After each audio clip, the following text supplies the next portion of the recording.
everybody, guys. So we're back with Demons or Spirits. Welcome back. So what we're here to do today is I just want to give a little bit of an explanation before I go ahead and start and show you guys what we got for today. So what we're bringing you is an interview that we did on Mr. Ramon Meza. He is actually the lead investigator for Ghost Houston. So what he's doing with us today is he's bringing us the knowledge that we need to keep going in this world that we're going into, which at the end of the day, we have no knowledge about. You know, we've read a little bit here and there, you know, we've looked up what we could, but what better way to learn than to learn it from the best, from somebody that's been doing this way longer than us, from somebody that's gained actual experience, somebody that's actually done investigations for the Catholic Church. So, as I mentioned, we're going to do this interview here. Now, I do want to go ahead and warn you, I'm so sorry, and I'm so sorry about the quality of the video. I'm so sorry of the way that it might sound or the way it might look. We did the best we can. The reason why it took so long to get this uploaded was because we had a real hard time transferring the video where it was originally recorded to our phones or to the place that we were going to edit it to. As I said, that's not going to stop us. We're always going to try the best we can to come out and bring you guys the content that we have and the content that we promise. But I do want to thank everybody that's been supporting the channel. I do want to support everybody that's been watching, everybody that's been sharing, everybody that's been following our page on Instagram. As I mentioned, we're not here to prove to anybody but ourselves. Now, we do want to bring you authentic investigations. We want to build knowledge so that we don't come and tell you some stupid or some random thing. We want to bring you proof. We want to bring you authentic videos. We want to bring you everything that we can that at the end of the day is not going to be debunked. And not only debunked, but we want it to be real. You know, as one thing you're going to learn in this video, we're going to learn to do things differently. You know, we're going to learn to actually do the investigations in a little different way, not focusing so much on certain things, but we're here to learn. And that's what we're doing from Mr. Ramon Meza. We're going to learn from him personally, him actually guiding us through this world that we don't know anything about. We're learning, we're just starting, but we're here to get better. And better for us, better for you guys, better for the people that come along with us. We want to make sure that every investigation we do it the right way, a safe way. And if anybody's going to take the risk, it's going to be me. Like I stated, we're here to do this for ourselves. We want to prove, and especially to myself, that these places are actually haunted. We're going to share this video with you guys, and we're going to share the journey that we're going to take along with the spiritual world that we're about to learn about. But as I mentioned, the biggest and the best part about this is let's have fun. I hope you guys enjoy the video that we're about to bring you guys. As I mentioned, I'm so sorry about the quality. We did the best we could to get it to perfection. I did the best I could to get the sound to perfection, but like I did, that's not gonna stop me. I'm always going to try my best to bring you guys the content that we promised. And if for any reason we can't, just know we tried as hard as possible. But I hope you guys enjoy this next video. Thank you guys so much for liking and sharing. Thank you guys so much for supporting. Please make sure to drop a like, a comment, and share. And let's go ahead and watch this. Let's get it. Today I'm here. My name is Eric. As you guys know, I'm here with the channel Demons or Spirits. Here I'm going to let my friend present himself today. Who do we have on the show with us today? Guys, my name is Ramon, and I am the lead investigator for Ghost Houston in the greater Houston area. So been doing this for about 16 years now, I guess 17 years. So I've pretty much seen it all, done it all, experienced it all, the good stuff and the bad. So Eric asked me to come on and have a conversation with you guys, so I'm excited to be here. We really appreciate you giving us the time of the day, you know, to come out and do this interview. It really helps us out a lot, and especially with, you know, the experience that you have is gonna, you know, bring a lot of knowledge to a lot of people that kind of, you know, are a little bit missing information on a lot of these things.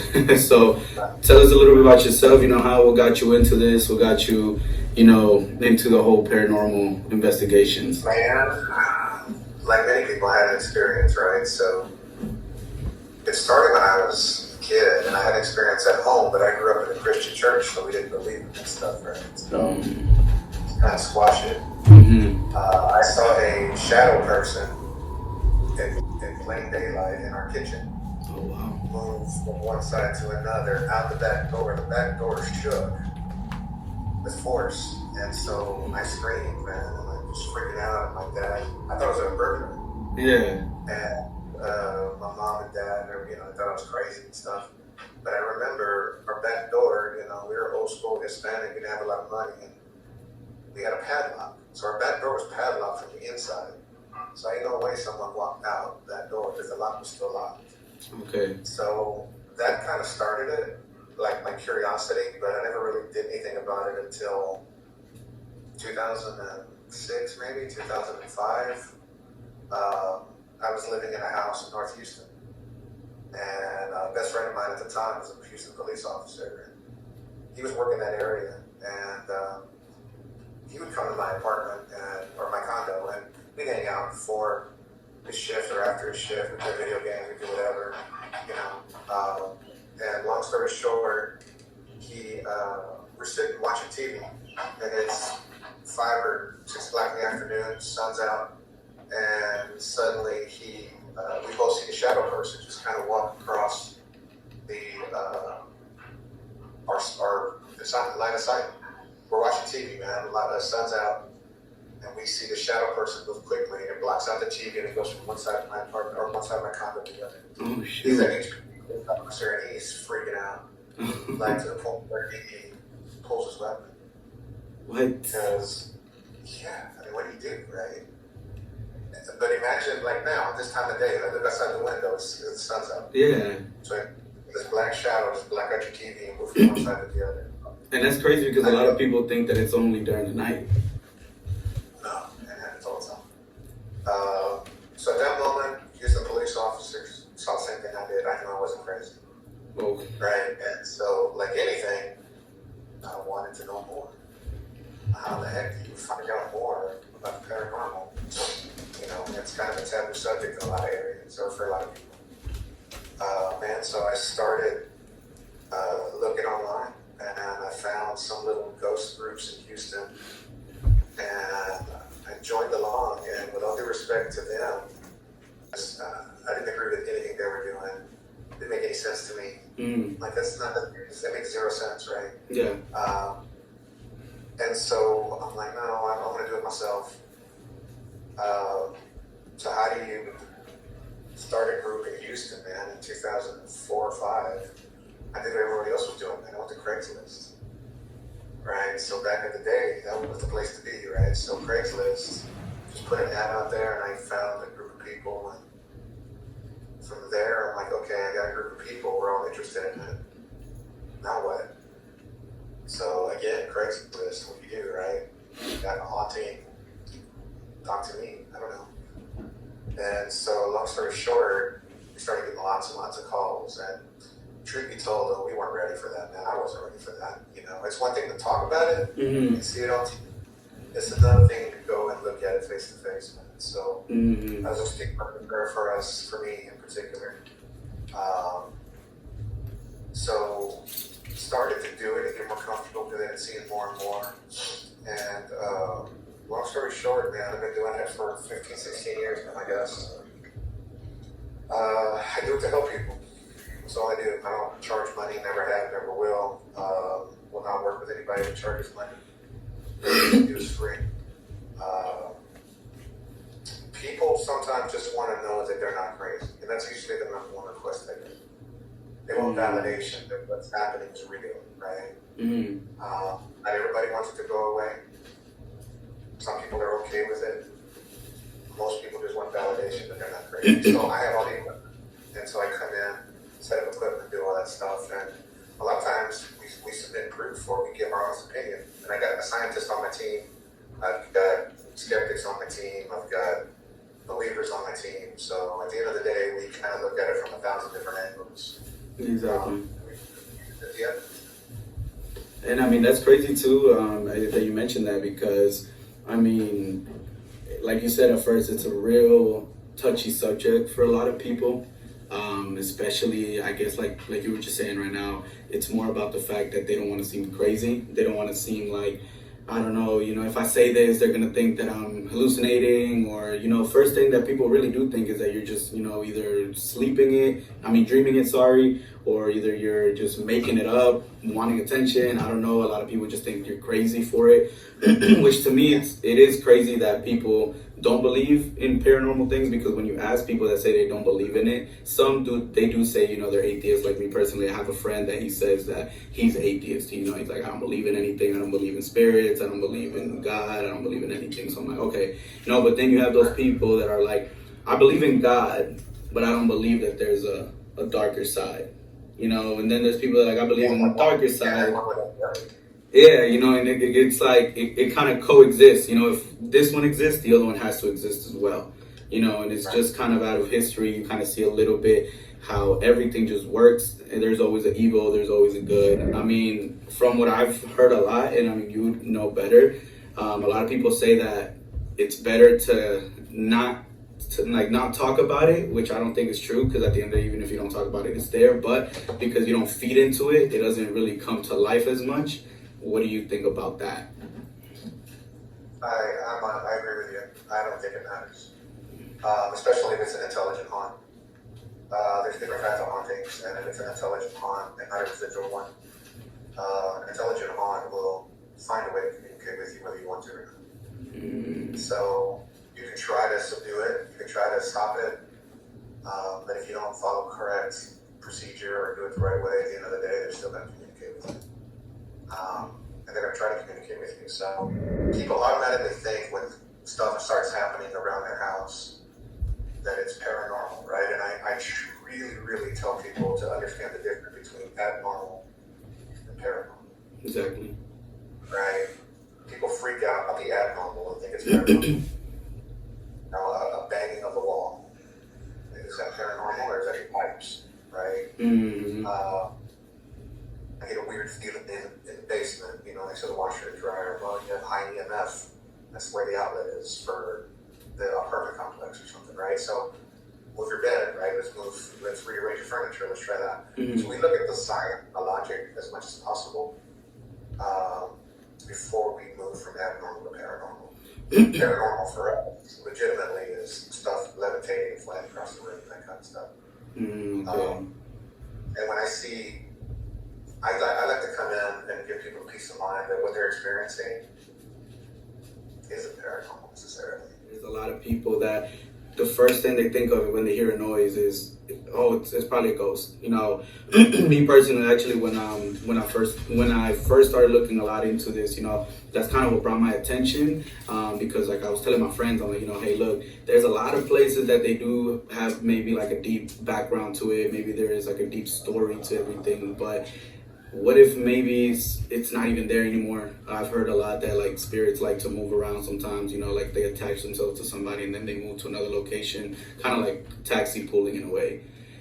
So I'm not sure how that works in particular, but like I told my friends, I'm like, that's kind of what brought me into wanting to do this a little bit more too, because I feel like there's a lot of spots that are kind of hyped, and a lot of people are like, let's get, I don't know, there's a lot of like, for example, those big YouTubers that are going to these places. Me personally, I don't know if these people are working with the people that are actually doing, the houses, I don't know if the people that are owning these houses are doing things to actually escalate the situation even more than what it already is, so there's a lot of stuff involved into it, to the point where, it kind of just falls back on, is it real?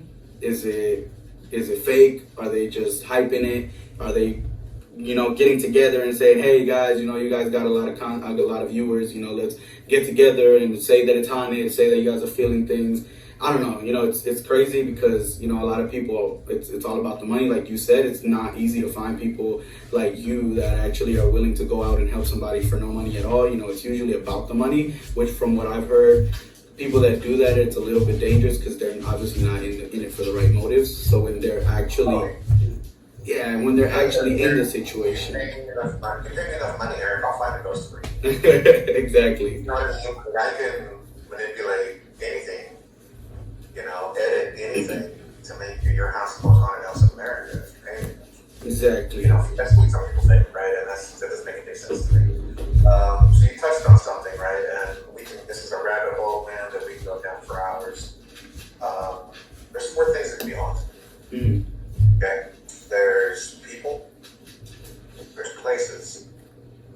right? There's houses, or especially the people, there's land, there's houses or buildings, and then there's objects, right? And so that's part of the investigation process. What's haunted here? Is it the lands that, this home was built on? Is it Native American, for example? Is it the house itself? What happened in this home? Is it you, the person? So no matter where you go, it's going to follow you, whether you're in a new house or an old house. Or is it some kind of object that you collected, that's got energy attached? So we tend to look at it from those four aspects. What do you feel like is the most dangerous, though? Like, personally, from your experience, where does the biggest haunting? Which haunting? The person being haunted is the most dangerous. The person. Usually, because what ends up happening is, that could be a demonic possession, or it could just be an angry spirit. It's usually a bad reason why the person's being haunted, not a good one. And so sometimes it gets physical, and sometimes there's choking, there's scratching, frightening of children.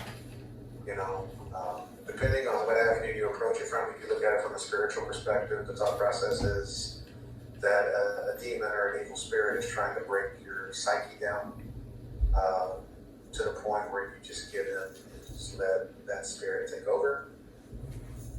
Could be an angry spirit just pissed off that you're rearranging your house, right? And it's going to get back at you.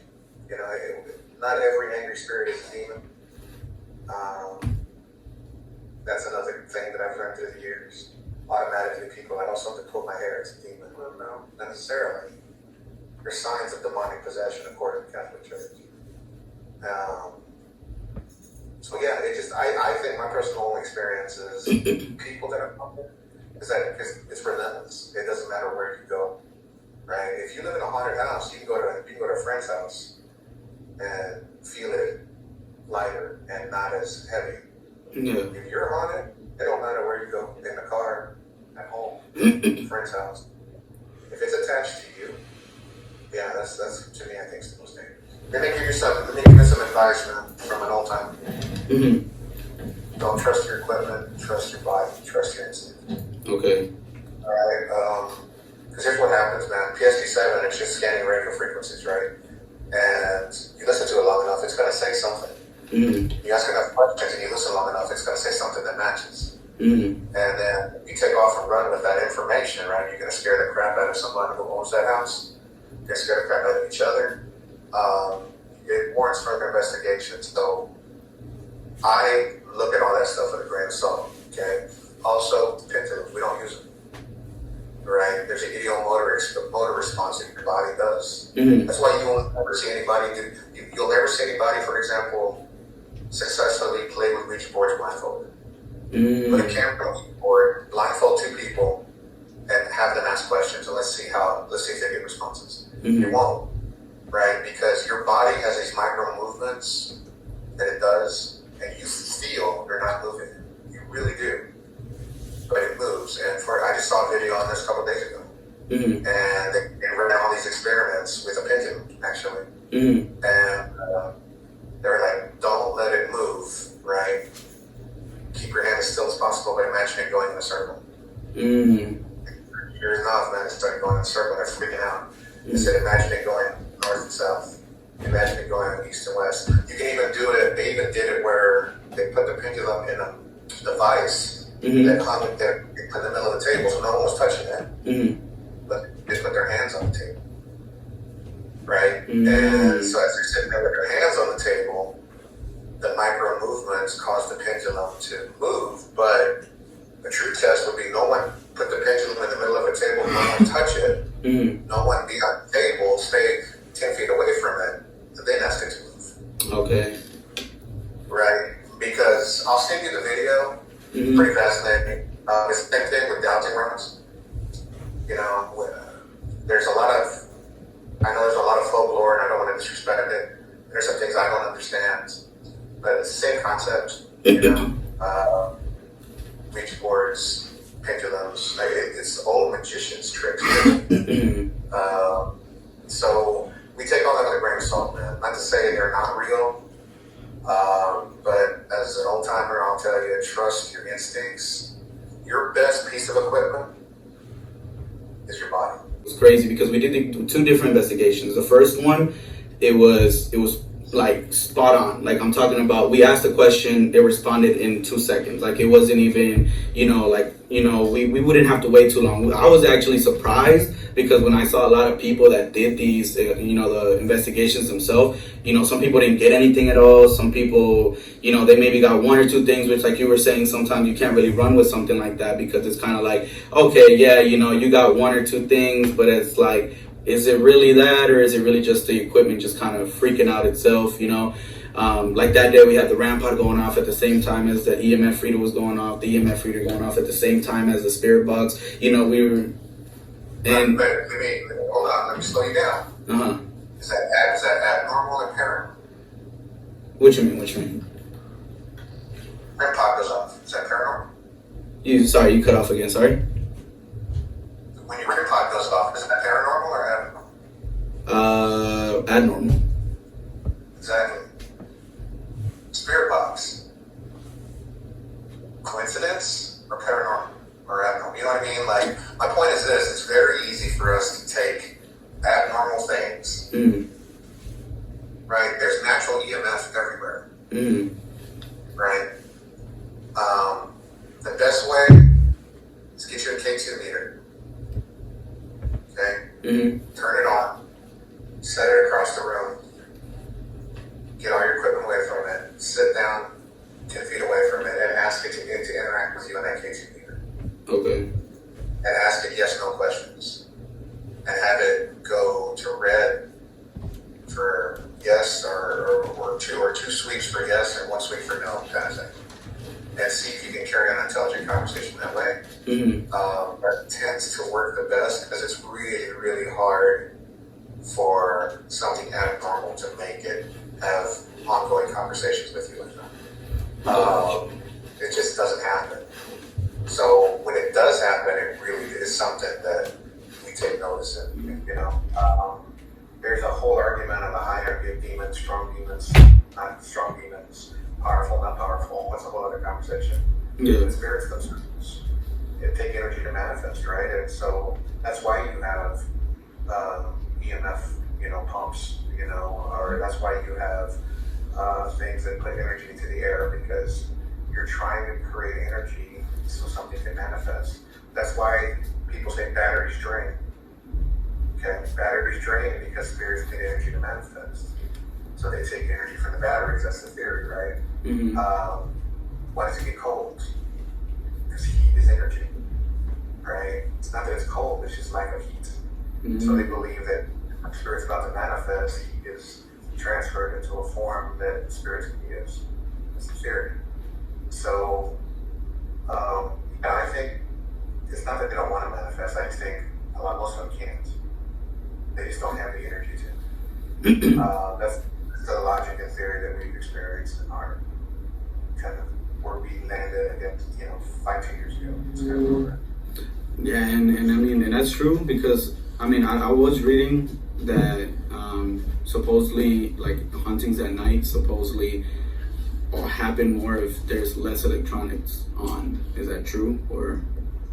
No, we don't think so. No. So why do people investigate at night versus the day? Why do ghost hunters go out at night? That's an honest question, right? And you really got to think, why is it? Ghosts don't work in the day? Of course they do. Exactly. Ghosts don't live in the day? Of course they do. You go out at night, one, because your senses are heightened in the dark. Okay? Your pupils are dilated.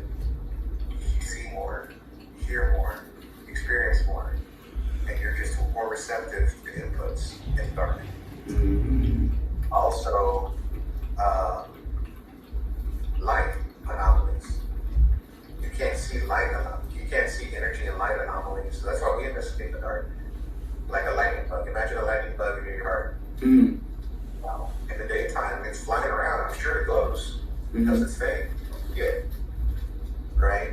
But at night, you see that little ball of light. And so at night,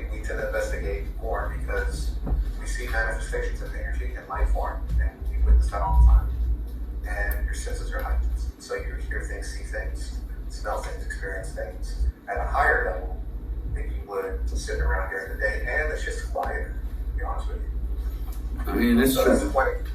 That's why we investigate at night. So nighttime, I don't think is more prone to paranormal activity in the daytime. I think our observation is heightened at nighttime more than it is during the day. Yeah, I mean that's very true. I mean, like you said, I think it's kind of like you're a little bit more vulnerable, so you open yourself up a little bit too. Right. Kind of just gives you that open space. And personally, you, from your experience, what do you think makes more of like, what makes a place more haunted? Like, for example, it could have started off with something so small. It's a regular family. They start experiencing it more and more. What do you feel like becomes a lot of the issue most of the times that makes it worse? Sure. So there's two kinds of hauntings. There's human and there's inhuman.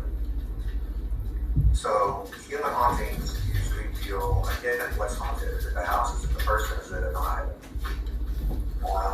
So let's assume it's a person, or let's assume it's the house, for example. Usually, anything tragic happened there. If we get a tragic, someone may have lived there for 50 years, and then, or they may have died there. And so their energy is imprinted still, in that location. So someone lived there or died there, or there was some traumatic shift of energy that happened due to the murder, rape, that kind of stuff.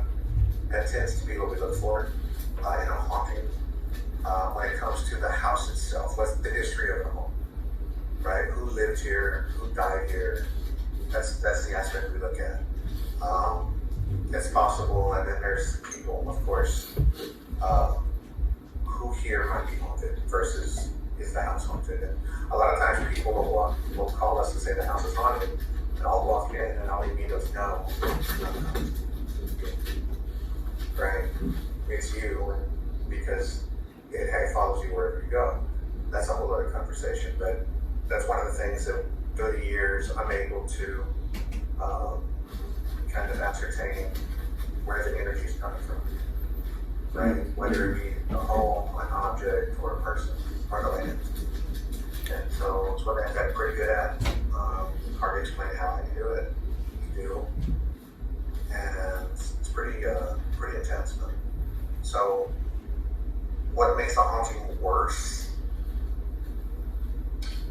If the house is haunted and you disrespect, for example, let's say it's haunted by the previous owners and there's disrespect that happens there. Let's say the house is in Lafayette, Louisiana, for example. I was investigating a home.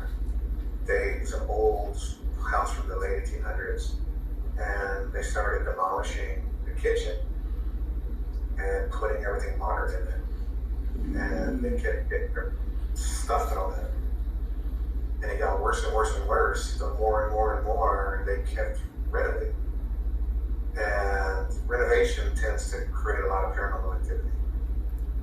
That's one thing you'll find in studies. And so reality is people that lived there for 80 years, the family that lived there before this couple took it over. That's the kitchen that they knew, and their mother knew, and their grandmother knew, and their great-grandmother knew. And now you're throwing out the stove, you're throwing out the sink, you're throwing out the fridge, you're throwing out the cabinets, you're throwing out the floors, you're throwing out the walls, you're doing all this stuff. And it only happens when they were in the kitchen remodeling is when stuff would fly on the shelves and get thrown in. Oh, wow. Yeah, and so I'd be mad too. And that's the way they thought it was a demon. And I'm like, no, not necessarily. When you be mad if you woke up and someone's messing with your house. Yeah. Of course you would. But they can't, and they could very well be talking in spirit, trying to get across to the spirits could be doing that to try to let the people don't hear. Right? It's like an iceberg. Mm-hmm. There's so much stuff happening that you can't see as people. Mm-hmm. Spirits are trying to communicate, trying to talk, trying to move stuff. They don't have the energy necessarily to do it. And when they finally do it, it builds up. It's that fraction that you see or you hear, or the spirit box, or the knock on the wall, or the pull of the hair, or the laugh, or the child's footsteps. That's the only tip of the iceberg you see. The fact that they're trying to talk to you for 10 years. Yeah, and I feel like that's like the part where a lot of people get confused, because to believe, a lot of people are like, I want to see. A lot of people are like, I want to see somebody get elevated. I want to see somebody get thrown across the room. I want a chair to get thrown. But like I tell a lot of people, I'm like, if you see that, I think you're on that verge of the step to being where you don't want to be. Because like you said, I mean, it takes a lot for them to get that type of energy. So if they got enough energy to do something like that, either like you said, they're really angry, or you do have something that's inhuman that could actually hurt you and, I mean, possibly possess you at some point. If you're not careful, I guess, especially with those people that are disrespectful to it in a way. Because I've heard that they're really possessive about their stuff. They're really possessive about where they are. So I will say this to you, and you can certainly say this to your team, and maybe we investigate together at some point. Biggest lesson I could ever teach anybody from my experiences, I would tell people like you just talked about, they want to see something levitate and this and that and whatever. Mm-hmm. Biggest lesson I could teach you or anybody, do not think you can choose the paranormal. Because the paranormal, if it finds you worthy, will choose you. Mm-hmm. Right? A lot of people go in wanting to put a square peg in a round hole. They want to try to force activity. I gotta see it. I gotta do it. It's not how it works. Mm-hmm. Not how it works. If the paranormal finds you worthy, you'll know. Actually, my wife is here, and she actually wanted to ask you something herself. I don't know if that's okay. Yeah, absolutely. Come on. Hi, how are you? My name is Ariana. Hi, hola. How are you? Good. Okay, so I have a really good question. Me specific, I'm the sensitive one of the group. I'm really annoyed with safety, like you say. I'm the one who strives to be on top of that. I make sure who's speaking to who or what they saying or everything.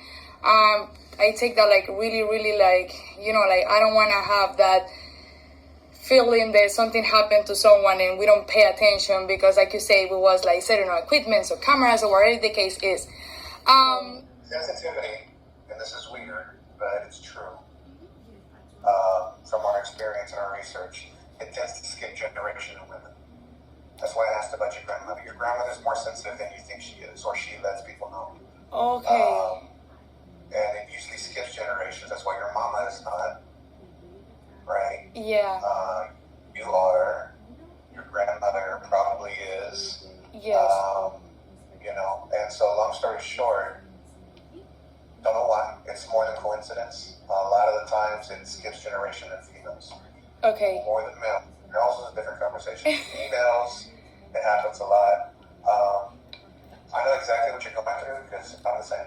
Okay. You can't control it. You can't stop it. You can't turn it off. Mm-hmm. Yeah. A lot of people don't want to live with it, really. They don't want that responsibility to know that energy or something is in the room. And you can't. It won't go away. Do you practice cooking? If I practice... Do you do stones?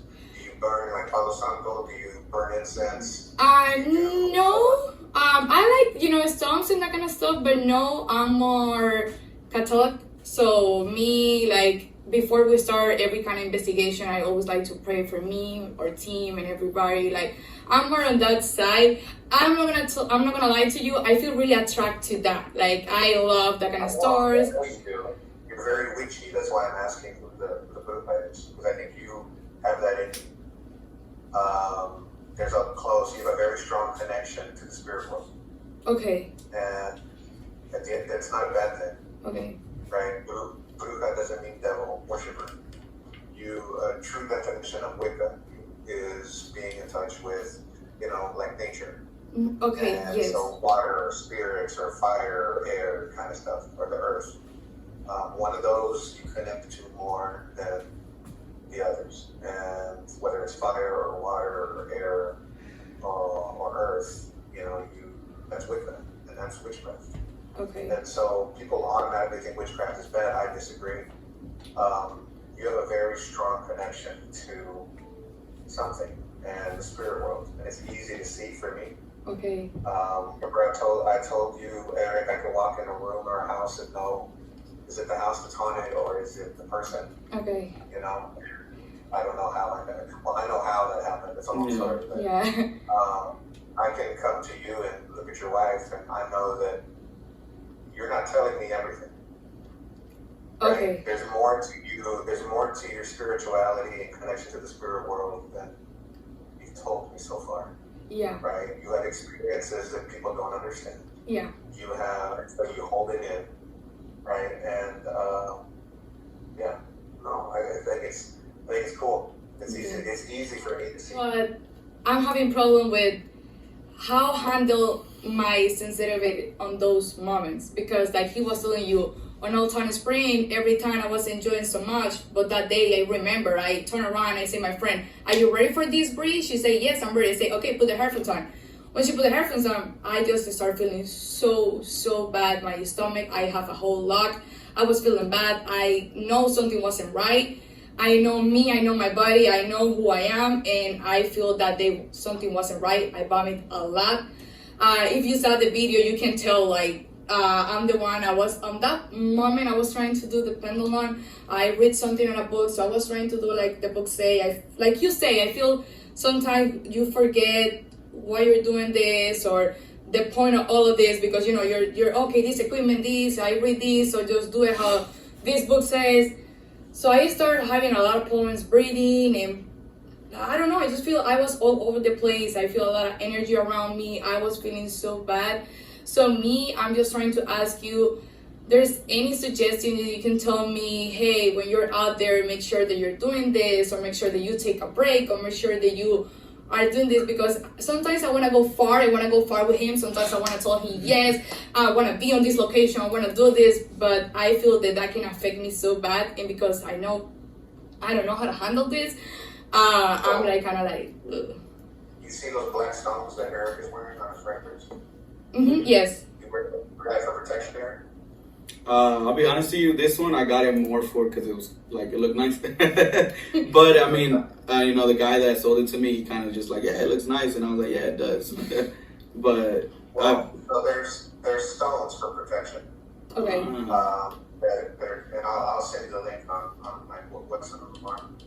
So I approach it. There's two things that I do. I'll wear stones that are meant for protection, for energy, and also I have like blessed things from the priests, like Saint Michael or whatever. Okay, I use both of them. I'll wear like a blessed necklace or a blessed bracelet. So I look at it from both perspectives: the spirit, the religious, and the non-religious. Right? Yes. And so I do that. Additionally, the spirits are not going to stop trying to get your attention. Okay. Right? They're not. And I was telling Eric this earlier. So you need to learn to live with it. Okay. And you set your own boundaries. Okay. Okay. And you can walk to your home with a strong voice saying, not right now. I don't want to talk. Right? I'm ready to go to bed. I need to sleep. Or I'm going to this building. You're not allowed to attack me. Okay. But if you want to talk to me, you know, I will listen. That's all they want. They want someone who can listen. Okay. And you're the light bulb in the world of darkness. And so they're attracted to people like you. Okay. Right? Okay. They're attracted to you. Yeah, that makes actually a lot of sense. Right. It's a gift and a curse. Yeah. And you can't turn it off. So set your boundaries. Your boundaries are your rules. Okay. What are your rules? You can't tell it to not talk to you because that's not important. But you know, do it on your terms. So my advice to you, and I'll send you the links, Eric, of stuff that I recommend. But additionally, treat every place and person with respect. Okay. You know, there's going to be times you're angry. Yeah. There's going to be times you want to see something and nothing's happening. Treat every person, situation, place, object with respect. Okay. I can't emphasize that enough. Yeah. I've seen people disrespect things and their lives been completely turned upside down. Yeah. And I mean, at the end of the day, we don't have control over that world. That's one thing that, you know, as much as we want to, you know, because, you know, a lot of people, they think would just, like you said, you could tell them, you know, don't follow me, you got to stay here. But we got to be honest. I mean, it's their world. Yeah, man. Like I said, I wish someone had been there for me when I was first starting out. Yeah, so thank you so much for this interview with us. Oh, for Yeah. sure. Any way I can help you, man, or mentor you, or guide you, or coach you.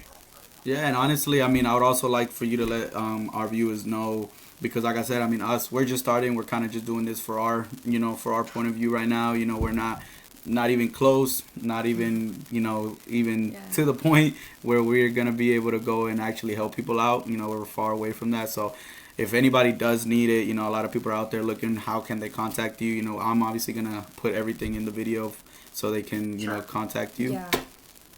Yeah, you can reach out to us at ghosthouston.com. All our contact information is there. Okay, Perfect. perfect. We're gonna put that contact. www.ghosthouston.com, and you can find direct contact with me. You can find us on Facebook as well.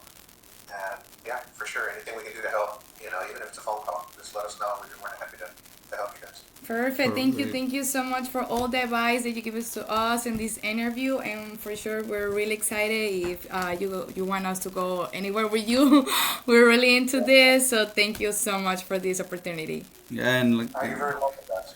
yeah, and like I said, appreciate you for giving us the time. And honestly, I hope that I hope you're always safe out there where you're doing what you're doing. Because at the end of the day, you're taking risks for people. You're taking risks to give Yes. them that peace of mind. And I know at the end of the Yeah. day, God's gonna bless you in your own way. I know that's He right. takes care of you. So I really appreciate you giving us this time, giving us this moment to help us grow in this new world that we're coming into. And if you ever need anything from us, I mean, there's We're not much here. that we can give, but we're here to help. Weird. No, for sure, look, like I said, we're all in this together, right? So, just because I have more experience doesn't mean I'm a better investigator necessarily. Nah, I It's feel just, your wife is probably more sensitive than I am, and that's an advantage. yeah. So Okay. there's always pros and cons to every situation, and everybody brings something to the table. Okay. So that's certainly the way I look at it. So buckle up, man. It's gonna be a fun ride, and I'm gonna bring you guys along for a little bit of it. Yeah, Of course, of appreciate course. that so Thank much. you so much. You're very welcome, guys. I gotta get going. Okay, right, thank you bye. so Thank you much. so much. Stay safe. Goodbye. Bye bye.